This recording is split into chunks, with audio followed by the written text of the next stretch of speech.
নতুন শিক্ষাক্রম ও এর মূল্যায়নের পদ্ধতিতে পরিবর্তন আনার ইঙ্গিত দিয়েছেন শিক্ষামন্ত্রী মহিবুল হাসান চৌধুরী নওফেল। তিনি বলেন, নতুন কারিকুলামে বেশ কিছু বিষয় আসছে যা আমরা বিচার বিশ্লেষণ করে দেখছি। এখানে যেসব বিষয়গুলো পরিবর্তন করা প্রয়োজন সেগুলো অবশ্যই আমরা পরিবর্তন করব।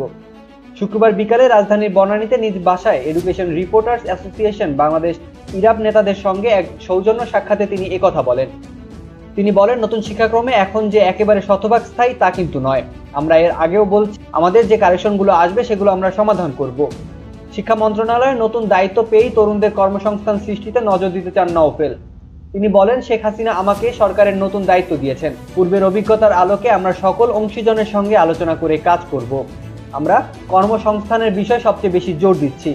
স্মার্ট বাংলাদেশ স্মার্ট নাগরিকদের জন্য কর্মসংস্থানের সুযোগ তৈরি করতে হবে। তিনি আরো বলেন, কর্মসংস্থান সংশ্লিষ্ট যত দক্ষতা আছে সেগুলো আমরা আমাদের কারিকুলামে নিয়ে আসতে চাই। এতে করে আমাদের শিক্ষার্থীরা কর্মসংস্থানের বিষয়টি মাথায় রেখে নিজেদের শিক্ষা বিষয় পরিকল্পনা সাজাতে পারবে। মূলত কর্মসংস্থানের বিষয়টি মাথায় আমরা নিজেরাও পুরো শিক্ষা ব্যবস্থাকে নিয়ে কাজ করতে চাই।